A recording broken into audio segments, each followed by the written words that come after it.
Hello everyone, आशा करता हूँ आप सभी सही होंगे और hold with Priyank YouTube channel में आप लोगों का स्वागत है। आज हम बात करने वाले हैं हिंडनबर्ग रिसर्च रिपोर्ट में। शायद आप लोगों को पता चल ही गया होगा कि कल 10 अगस्त को हिंडनबर्ग रिसर्च ने एक और रिपोर्ट जारी करते हुए सेबी के चेयरपर्सन के ऊपर बहुत बड़े बड़े एलिगेशंस लगाए हैं। ये न्यूज चारों तरफ फैल तो रही है, लेकिन हमने अभी तक शायद ना समझा हो कि इसके अंदर एलिगेशंस क्या है। तो चलिए डिटेल में मैं आप लोगों को समझाता हूं कि आखिरकार हिंडनबर्ग रिसर्च रिपोर्ट में सेबी के चेयरपर्सन के ऊपर क्या क्या एलिगेशंस लगाए गए हैं। उनको बहुत ही शॉर्ट तरीके से पूरी रिपोर्ट को डिस्कस करते हुए सिर्फ 5 पॉइंट्स में हम लोग समझेंगे कि आखिरकार ये एलिगेशंस हैं क्या। अब हमारी स्क्रीन पर है हिंडनबर्ग रिसर्च की वो रिपोर्ट जो इन लोगों ने 10 अगस्त को पब्लिश की, और पब्लिश होने के बाद से ही मार्केट में चारों तरफ सिर्फ इसकी बातें हो रही हैं। मैंने सोचा क्यों ना चल के इस जो रिपोर्ट है इसको थोड़ा सा अच्छे से मैं आप लोगों को एक्सप्लेन करके बताऊं कि एक्चुअली में इस रिपोर्ट के अंदर जो एलिगेशंस लगाए गए हैं सेबी चेयरपर्सन के ऊपर, जो कि बहुत ही इंपॉर्टेंट पोजीशन है इंडिया के अंदर, क्योंकि सेबी क्या है, रेगुलेटरी बॉडी है। किसी भी सिक्योरिटी मार्केट्स के अंदर, बॉन्ड्स के अंदर जो भी आप ट्रेडिंग करते हैं उसके अंदर जितने भी रूल्स रेगुलेशन बनते हैं वो सारे के सारे सेबी के अंडर में आते हैं। एक इम्पॉर्टेंट अथॉरिटी के चेयरपर्सन के ऊपर ऐसे एलिगेशंस लगाना एक बहुत ही बड़ी न्यूज़ है। चारों तरफ इसी की तरफ बातें हो रही हैं, तो इसलिए ज़रूरी है कि आप लोग समझें कि आखिरकार एलिगेशंस क्या हैं।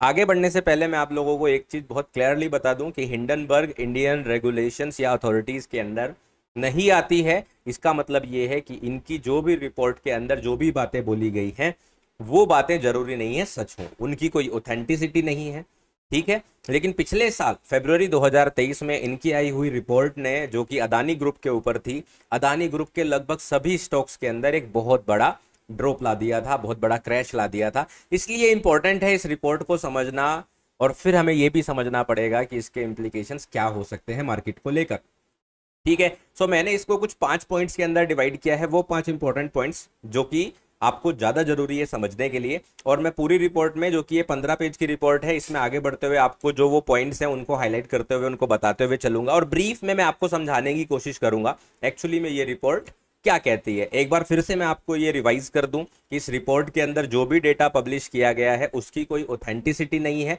हम ये नहीं कह सकते कि जो भी एलिगेशंस इसमें लगाए गए वो एलिगेशंस हैं, right. They are not proof, they are not evidence. ये जब इंडियन कोई कोर्ट या फिर सेबी खुद में जब अपने तरफ से पब्लिश करके आपको बताए कि ये वाला एलिगेशन सच था, ये वाला एलिगेशन झूठ था, हम तभी इसको सच या झूठ मानेंगे।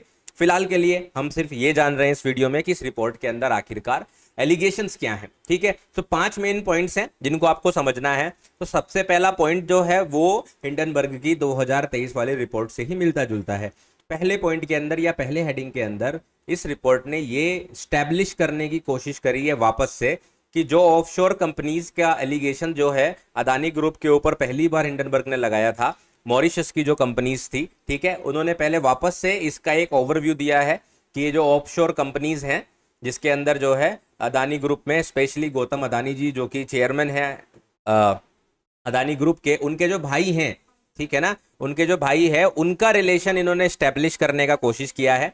और जितनी भी कंपनीज बीच में आई हैं उनके नाम्स को इन्होंने एक दूसरे के साथ अटैच किया है। जैसे कि आप लोग यहाँ पे कुछ नाम देख पा रहे होंगे, IIFL, ठीक है। इसी तरह से और भी कंपनीज और फंड्स जो हैं इन्होंने जो है यहाँ पर एक दूसरे के साथ अटैच किए हैं। इन्होंने दिखाया है कि पहले इसका नाम X था, फिर उसके बाद Y हो गया, जैसे यहाँ पे IP+1 फंड हो गया, ठीक है। उसके बाद इसको 361 भी आप देखोगे यहाँ पर IIFL था पहले, और उसको बाद में 361 करके इसको प्राइवेट फंड बना दिया गया। तो ऐसी बहुत सारी जो है कंपनीज के नाम लेकर इन्होंने एक दूसरे के ऊपर एलिगेशन लगाया है कि ये इसका चाचा था, वो उसका भतीजा था, तो वो उसका भांजा हुआ, वो भांजा हुआ, तो एक दूसरे में कनेक्टेड हुए। कुल मिला के आप इतना सा समझ लो कि एक दूसरे का रिश्ता दिखाकर इन्होंने बताया है कि अल्टीमेटली सारा पैसा एक ही जगह पर जा रहा है, ठीक है। और यही फ्रॉड मोस्टली इन्होंने जो है डिस्क्लोज किया था 2023 के अपने रिपोर्ट में भी। तो मैं इसको फ्रॉड था कि नहीं था ये हम सुप्रीम कोर्ट के डिसीजन के ऊपर छोड़ देते हैं, सेबी की रिपोर्ट के ऊपर छोड़ देते हैं। फिलहाल हम ये समझते हैं कि आखिरकार इस पहले पॉइंट में इन्होंने क्या स्टैब्लिश करने की कोशिश की है।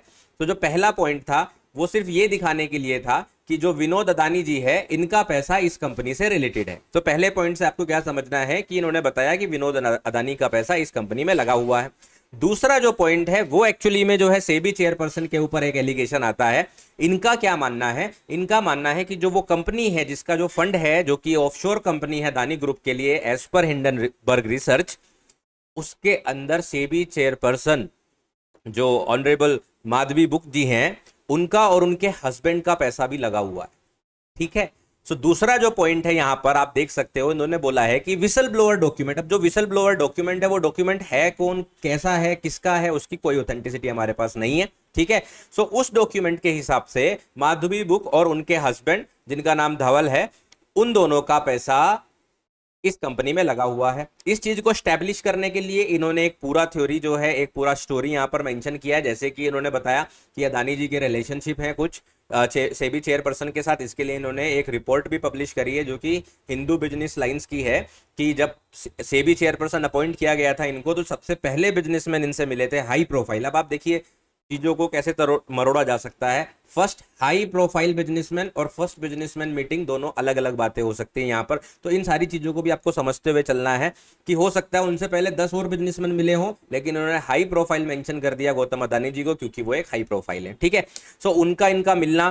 ठीक है। दूसरा चीज वो क्या कह रहे हैं कि इस फंड के अंदर जो है, जहां पर विनोद अदानी जी फंड को यूज कर रहे हैं, वहां पर इनका पैसा लगना या इनके हस्बैंड का पैसा लगना, एक तरह से देखा जाए तो ये कहना चाह रहे हैं कि ये यहाँ पर इनकी मिलीभगत हो सकती है। तो इसको प्रूफ करने के लिए इन लोगों ने कुछ और डॉक्यूमेंट्स यहाँ पर अपनी रिपोर्ट के अंदर पब्लिश किए।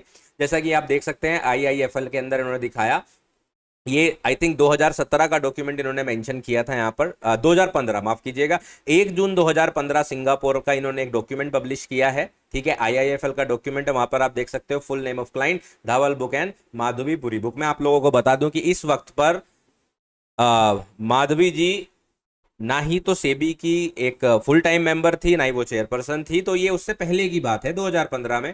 और ये भी रिपोर्ट यही कहती है कि यहाँ पर इनका इसमें पैसा लगाना और लगभग 10 मिलियन डॉलर के आसपास अपनी नेटवर्थ दिखाना, दैट इज टोटली फाइन। क्योंकि इन्होंने यहाँ पर पैसा लगाया, दैट इज टोटली ओके, क्योंकि ये लगा सकते हैं, इन्होंने इन्वेस्टमेंट किया, दैट्स फाइन। बट इसके बाद 2017 अप्रैल में ये एक होल टाइम मेंबर बन गए सेबी के, as per the LinkedIn profile of Madhabi Puri भक्त। तो उन्होंने यहाँ पर रेफरेंस भी दिया है कि उनके लिंक्डइन प्रोफाइल के हिसाब से वो फुल टाइम मेंबर हैं, होल टाइम मेंबर हैं 2017 से। तो जैसे ही ये बनती है, इसके बाद एक मेल का ट्रेल इन्होंने यहाँ पर मेंशन किया है कि मार्च 2017 के आसपास जो माधवी जी के हस्बैंड है, वो इस मॉरिशस फंड एडमिनिस्ट्रेटर को एक ईमेल करते हैं, बोलते हैं कि अभी आप मेरे जितने भी फंड्स हैं उनको आप मेरे नाम पर कर दीजिए। जैसे कि आप यहाँ पर एक स्क्रीनशॉट में पढ़ सकते हैं कि Dhaval book and Madhuri Puri book, ठीक है, hereby refer to our accounts with the fund registered in joint names, जो कि अब आप धवल बुक के नाम पर कर दीजिए। अब देखिए, माफ कीजिएगा अगर मैं इनका सरनेम थोड़ा सा गलत ले रहा हूँ, क्योंकि मुझे नहीं पता ये बुक बोलते हैं बुच बोलते हैं, तो वो वहां पर गलती हो सकती है, वो आप थोड़ा सा समझ जाइएगा। तो धवल जी और माधवा जी अभी मैं बात करूंगा। ठीक है। तो मधाबी जी का नाम यहां से हटा दिया जाता है क्योंकि वो सेबी की फुल टाइम मेंबर है। लेकिन इसके बाद ये लोग क्लेम करते हैं कि उसके बावजूद भी मधाबी जी ने अपने जीमेल अकाउंट से आगे भी कन्वर्सेशन जारी रखा, और बाद में जब ये फंड रिडीम किए गए उसके लिए भी इन्होंने जो है अपने पर्सनल जीमेल अकाउंट से मेल भेजा। ये सारे स्क्रीनशॉट्स आप इस रिपोर्ट के अंदर जाकर पढ़ सकते हैं। ठीक है। अब इसके बाद जो अगला हाईलाइटेड पॉइंट है वो क्या है यहाँ पर, कि इसी वजह से, मतलब अब इस सारे चीजों का रिलेशन बनाते हुए हिंडनबर्ग रिसर्च ये बोल रहा है कि यही वजह है जिस वजह से सेबी ने कोई भी पब्लिक एलिगेशन अदानी ग्रुप के ऑडिट के ऊपर या पब्लिक ऑर्डर नहीं प्लेस किया। मतलब उनका कहना है कि लगभग 18 महीने पहले हमने एक रिपोर्ट पब्लिश की थी, उसके अंदर हमने 40 पॉइंट्स के फ्रॉड होने की आशंका जताई थी। उसके बावजूद आज तक भी सेबी ने अपनी वेबसाइट पर कोई एक official public order Adani group के अगेंस्ट नहीं पब्लिश किया है, ऐसा इनका मानना है। और इनका कहना है कि सुप्रीम कोर्ट ने कहा था जब सेबी से कि आपकी इन्वेस्टिगेशन का रिजल्ट क्या रहा, तो उन्होंने बोला कि यहाँ पर हमें कोई क्लैरिटी नहीं मिल पाई है, we have hit the wall, और यहाँ पे हमें समझ नहीं आ रहा है कि फंड्स कैसे रोटेट हो रहे हैं। तो इस बात पे ये बोल रहे हैं कि सेबी को इसलिए नहीं पता चल पाया क्योंकि उनके खुद के चेयरपर्सन यहाँ पर इन्वॉल्व थे, ऐसा हिंडनबर्ग रिसर्च यहाँ पर एलिगेशन लगा रही है। तो जो दूसरा पॉइंट है वो आपको समझ में आ गया होगा। इसके लिए इन्होंने सुप्रीम कोर्ट की जो कमेटी रिपोर्ट है उसको भी एज अ सोर्स यहाँ पर पब्लिश किया है। इसके बाद जब हम आगे बढ़े, ठीक है, तो इन्होंने इस बात को आगे बढ़ते हुए और थोड़ा सा समझाया कि 16 मार्च 2022 को जब सेबी चेयरपर्सन के रूप में मधाबी जी अपॉइंट की गई थी, उसके बाद उन्होंने जितने भी अपने शेयर्स थे वो अपने हस्बैंड के नाम पर ट्रांसफर किए और उनको पब्लिक डोमेन में पब्लिश नहीं किया, ऐसा इनका मानना है। ठीक है, तो ये सारी चीजों से आपको समझ में आ गया होगा कि एलिगेशन यहाँ पर वो चेयरपर्सन के ऊपर क्या लगा रहे हैं, कितना सच है कितना झूठ, इसका मैं आपको कोई जवाब नहीं दे सकता। ये आपको अपने समझ से समझना है या फिर थोड़ा सा वेट करना है कि अगर इस रिपोर्ट के ऊपर वाकई ही कोई ऑडिटिंग एजेंसी बैठाई गई इंडियन गवर्नमेंट के थ्रू या सेबी के थ्रू, तो उनकी कमेटी की रिपोर्ट क्या आएगी उसको हम अपनी फाइनल रिपोर्ट मानकर समझेंगे। ठीक है, इसके बाद ये अगला पॉइंट जो लगाते हैं, ये थोड़ा सा ज्यादा हार्श एलिगेशन है यहाँ पर। तो इनका क्या कहना है कि मधाबी जी का जब टेन्योर चल रहा था उसी बीच में एक ब्लैकस्टोन, ठीक है, ब्लैकस्टोन नाम के एक फंड कंपनी का, जो फंड मैनेज करती है, एक रियल एस्टेट कैपिटल कंपनी का, ठीक है, उसका जो सीनियर एडवाइजर सेलेक्ट किए गए वो इनके हस्बैंड को किया गया। अब इनका क्या कहना है कि अगर आपने सेलेक्ट किया, आपने अपॉइंट किया, ठीक है, ब्लैकस्टोन कंपनी ने जाकर बोला कि धवल जी आप हमारी कंपनी के लिए सीनियर एडवाइजर बन जाइए, वो चलेगा, बट उनकी जो प्रोफाइलिंग है, मतलब वो जो उससे पहले काम करते थे धवल जी, उन्होंने कभी किसी फाइनेंस डिपार्टमेंट में काम ही नहीं किया। तो आप समझ के देखिए, एक फंड मैनेजर कंपनी, एक इन्वेस्टमेंट कंपनी किसी ऐसे बंदे को अपॉइंट कर रही है एज अ सीनियर एडवाइजर जिन्होंने कभी फंड मैनेजर की तरह काम नहीं किया, as per there LinkedIn profile. किया है कि नहीं किया है ये तो बाद में पता चल जाएगा। ठीक है, ये बोल रहे हैं he had not work for a fund in real estate और कैपिटल मार्केट्स बिफोर। तो हो सकता है उन्होंने काम किया भी है, तो वो रियल एस्टेट और कैपिटल मार्केट्स के बारे में नहीं था as per his LinkedIn profile. फिर से वही बात आ जाती है कि लिंक्डइन प्रोफाइल में उन्होंने सारी बातें लिखी थी कि नहीं लिखी थी, फिर से एक क्वेश्चन आ जाता है, कंफ्यूजन आ जाता है जो हमें समझना है यहाँ पर। ठीक है, तो उनका एलिगेशन क्या है कि जो शख्स ऑलरेडी एक डीप एक्सपीरियंस थे procurement and all aspects of supply chain, यानी कि इस चीज का कहीं से भी रियल एस्टेट या कैपिटल मार्केट से रिलेशन नहीं है, उसके बावजूद उनको जो है वहां पर अपॉइंट किया जाता है। तो वहां पर अपॉइंटमेंट को भी ये अल्टीमेटली इनडायरेक्टली यहाँ पर ये एलिगेशन लगाना चाह रहे हैं कि वो इस इन्फ्लुएंस से वहां पर अपॉइंट हुए क्योंकि उनकी वाइफ जो थी वो सेबी चेयरपर्सन थी। ठीक है, और जैसा कि मैं आपको बता दूं कि Blackstone has been one of the largest investors and sponsors of REITs। अब ये REITs यहां पर जो एक टर्म आया है इसको भी आपको समझना पड़ेगा। ये एक आप समझ लीजिए नए तरह का जो है इन्वेस्टमेंट एसेट है जो कि इंडिया के अंदर अभी रिसेंटली ट्रेंड में आ रहा है। ठीक है, और इसको हम लोग बोलते हैं यूजुअली रियल एस्टेट इंस्ट्रूमेंट। ठीक है, तो मतलब कि एक ऐसा इन्वेस्टमेंट फंड जो कि आपके रियल एस्टेट के अंदर आपको इन्वेस्टमेंट अपॉर्चुनिटीज प्रोवाइड करता है। ठीक है, तो अब ये क्या बोल रहे हैं कि जो ये इन्वेस्टमेंट ट्रस्ट है, रियल एस्टेट इन्वेस्टमेंट ट्रस्ट है, जो इन्वेस्टमेंट अपॉर्चुनिटी है, ये पहले इतने ज्यादा लोग इसमें इन्वेस्टमेंट करते नहीं थे। ठीक है, REIT की फुल फॉर्म क्या होती है? Real estate investment trust. इसके अंदर पहले नहीं लगाते थे लोग पैसा, लेकिन अब क्योंकि ब्लैकस्टोन तो REITs में काम करता है और उसके सीनियर एडवाइजर कौन है? उनके सीनियर एडवाइजर है धवल जी। तो मधाबी जी अपने लगातार कई सारे इंटरव्यूज में ये बोलती हैं कि उनका जो फेवरेट इंस्ट्रूमेंट है इस वक्त में इन्वेस्टमेंट के लिए वो REIT है। आप समझ पा रहे हो? यहां से हमारा पॉइंट 4 रिलेट होता है कि वो क्या बोल रहे हैं कि मधाबी जी बोल रही है कि उनका फेवरेट प्रोडक्ट ऑफ इन्वेस्टमेंट और आगे के लिए जिसका फ्यूचर स्ट्रॉन्ग है वो REIT है। तो वो एक ऐसे इंस्ट्रूमेंट को लगातार और बार बार अलग अलग कॉन्फ्रेंसेज में, जैसे कि आप देख सकते हो मार्च 20 को 2023 में उन्होंने ये बोला, मनी कंट्रोल का उन्होंने सोर्स लिया है। इसके बाद भी उन्होंने जो है सेबी NISM की रिसर्च कॉन्फ्रेंस में मार्च 2024 में वापस से सेम स्टेटमेंट रिपीट किया, बोला कि ये बहुत ही पॉजिटिव इन्वेस्टमेंट है। और अप्रैल 2 2024 में भी उन्होंने वापस से बोला, जिसका यूट्यूब वीडियो लिंक भी इस रिपोर्ट में आपको मिल जाएगा, कि ये देखिए आप देख सकते हैं REITs can be in value equal to our entire market the way it is valued today. ठीक है, तो उन पर ये एलिगेशन लगाना चाहती है रिपोर्ट कि मधाबी जी जानबूझकर REITs को प्रमोट कर रही हैं। क्यों? क्योंकि इस वक्त में अगर आप देखोगे REIT एक ऐसी कंपनी है जो कि एक्चुअल में प्राइवेट एंटिटी है, लेकिन उसने रिसेंटली अपना बहुत सारा इन्वेस्टमेंट जो है वो REITs में किया हुआ है और इससे इनडायरेक्टली वो उनको बेनिफिट देना चाहती है। ये उनके ऊपर 4th एलिगेशन यहां पर इन्होंने लगाया है। और जो 5th और एक छोटा सा एलिगेशन है, बहुत ज्यादा इंपॉर्टेंट मुझे इतना लगा नहीं, लेकिन फिर भी ये मेंशन करना जरूरी है। उन्होंने मेंशन किया कि मधाबी जी जो है एक अगोरा एडवाइजरी करके कंसल्टिंग बिजनेस कंपनी के भी डायरेक्टर हैं और उसके 99% शेयर्स जो हैं वो इनके नाम पर है। ठीक है, in 2022 this entity reported 261,000 revenue of US dollars, right?